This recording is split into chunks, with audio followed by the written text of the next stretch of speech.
It's time to enter the drone zone with me, James Drone, aka Pure Ambient Drone. So hit that subscribe button, tap that bell, and get ready to synth on. You're looking at a small portion of my synthesizer collection. I hate to use the word collection because I actually use these synthesizers. I have the Juno 106, I have the Prophet 12, and the Polybrute. And I just want to talk about vintage synthesizers versus the new stuff that we're seeing on the market.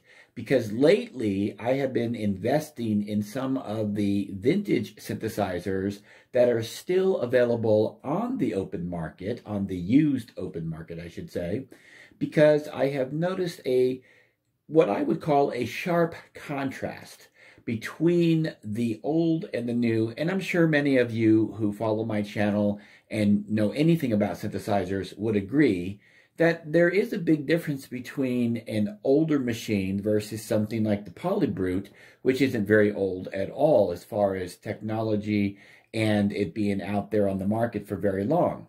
Now, the Juno 106 on the top here, this came out in the 80s. I believe that this model here was probably a 1984.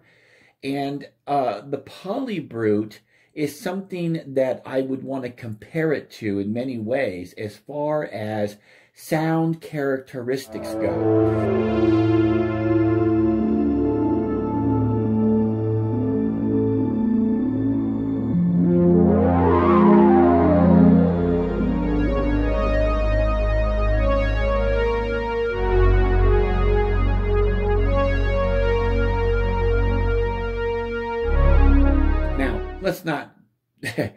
Let's not get confused here. A Polybrute is not a Juno 106, and neither is a Juno 106 a Polybrute. I'm not trying to say that in any way, shape, or form.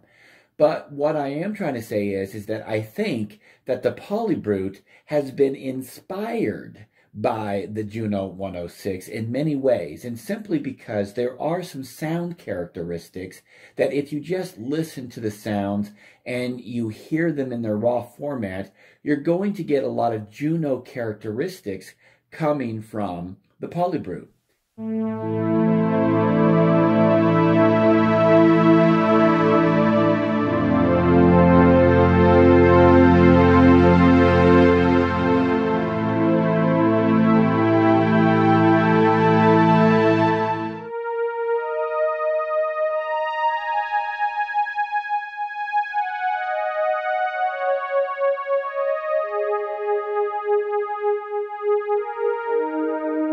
I don't even want to address the characteristics in that manner because there are a lot of synthesizers that kind of took their sound and inspiration from the Juno series.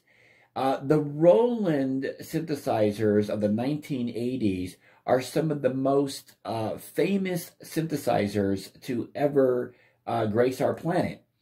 And I think it's because the people that were involved in making these had a lot of inspiration to go by when they were trying to follow in the footsteps of Moog. Moog has some of the most iconic synthesizers that we know of in this day and age. They still make some really great products. Roland, on the other hand, has gone to the digital world more than they have in the analog. I think the closest thing they came with the analog is with the JDXA and then the Roland SE02. Both are great synthesizers, but they sound so modern that as I play around with the Polybrute, I love what the Polybrute can do. I absolutely love what the Polybrute can do. I really do. And I'm not taking anything away from the Polybrute. It is such a powerful synth. The Juno 106 is more simple, and it was never meant to be something on the level of what a Polybrute is. But let's be fair, we're looking at 40 years of technology. 40 years ago, the Juno 106 came out. The Polybrute is using some of today's most advanced technology to bring the sounds and the effects that we have.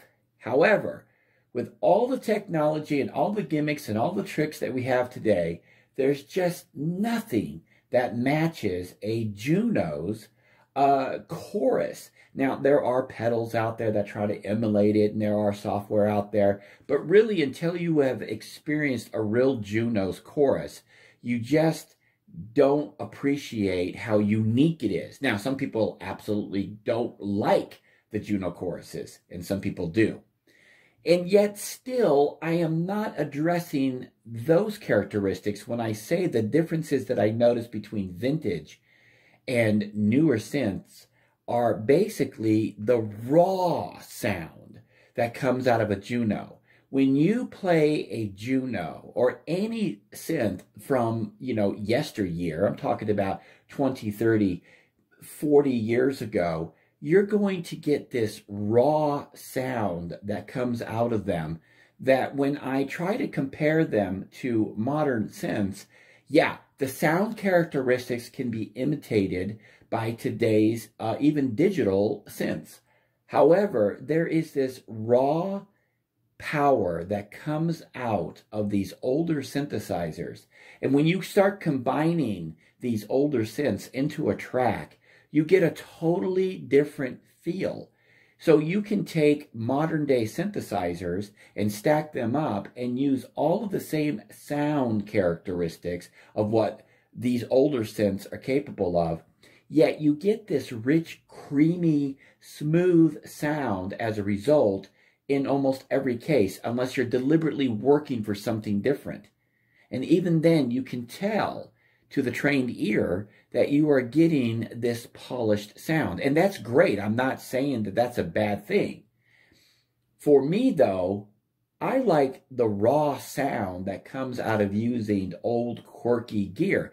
Now, that brings me to another point that I want to talk about with vintage synthesizers, is the fact that their age plays a part. Now, the Juno has digital, or DCO, okay, for its oscillators. It's digitally controlled, whereas the Polybrute is a VCO. So it's very hard to sit here and try to compare these two.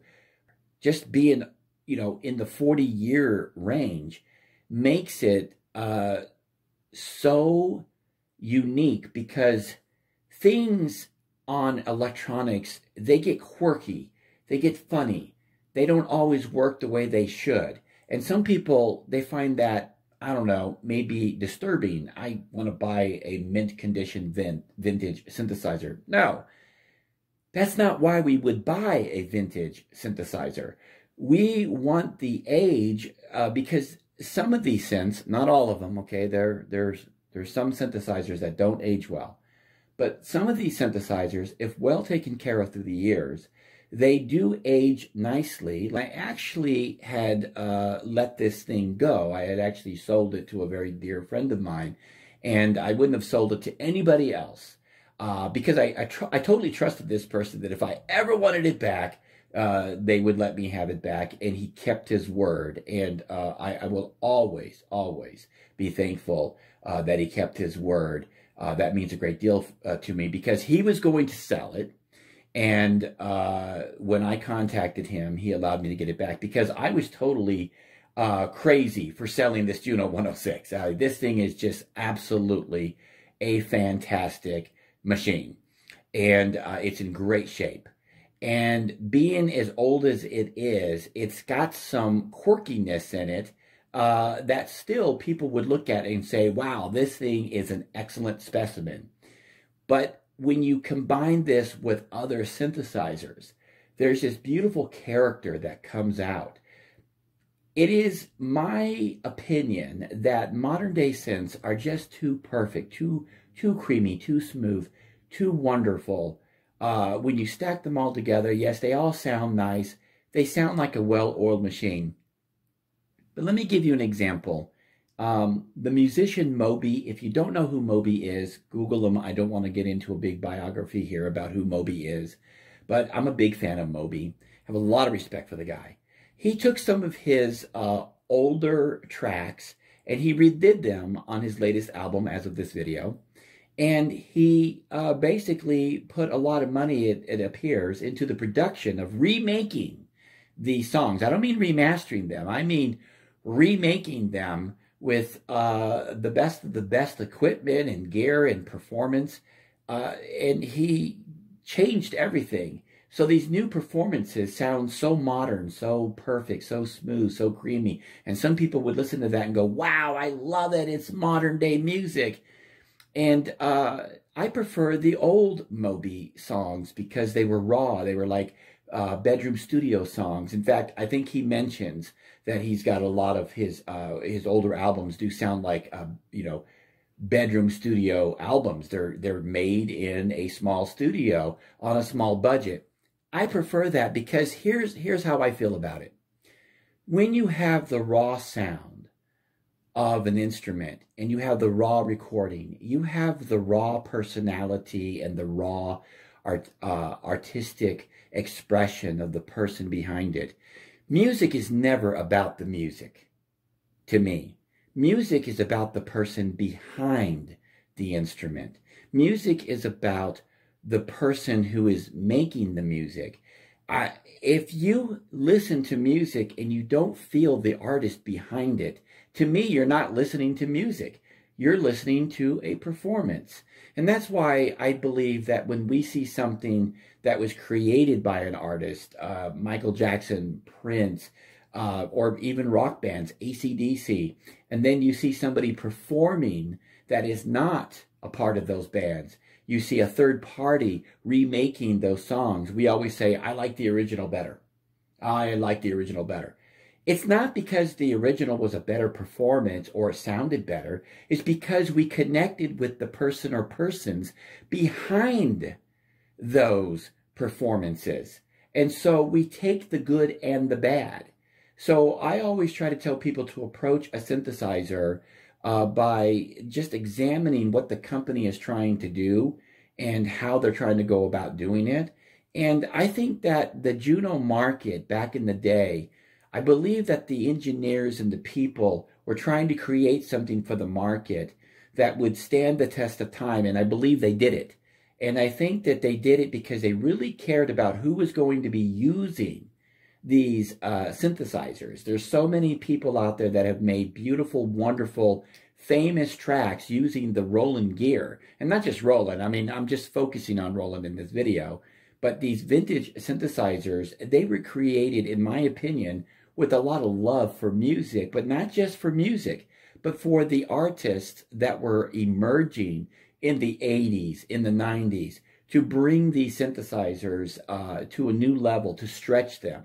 And that brings me to my final point, and that is these vintage synthesizers, you really have to be creative with them because they were very basic for their time, because they couldn't pump a lot of stuff into these things because they just didn't have the technology, or it was too expensive, it was too costly, and there was too many things that could go wrong. So you basically got a bare bones system that could do what it was supposed to do. And so you can use these synthesizers sort of like a painter's palette. You just grab what you need and you shove it into your tracks, knowing what each of these synthesizers can do. The Polybrute can do so much more than a Juno 106. A DeepMind 12 can do so much more than a Juno 106, and that you can get lost in one synthesizer. You can just grab one of these Polybrutes and you can create on them for hours and hours and hours, but the Polybrute makes creation easy.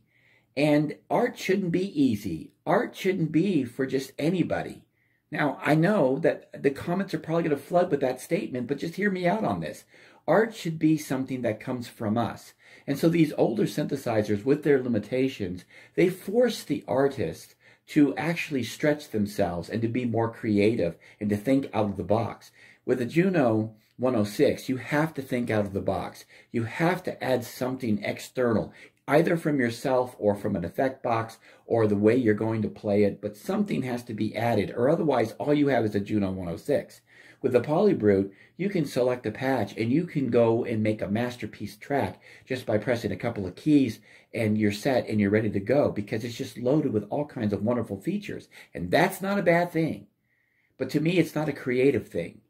And music should be creative because, like I've said a billion times over, well, maybe not a billion, but I've said this so many times. My channel isn't about synthesizers. It's about my adventures with synthesizers. And this is just one of the things that I've been thinking about. And I've thought about this many times before. I just haven't really expressed it in this manner. But what do I know? It's what you guys feel and what you guys think and how you guys want to make your music. Maybe the Polybrood is something that you would just love to have. Obviously, it's something that I want because I did buy one. But when it comes to the Juno 106, if I had to pick between a Polybrood and a Juno 106, call me crazy, call me nuts, but I'm keeping my 106. What do you say? Leave a comment below. And until next time, keep calm and synth on.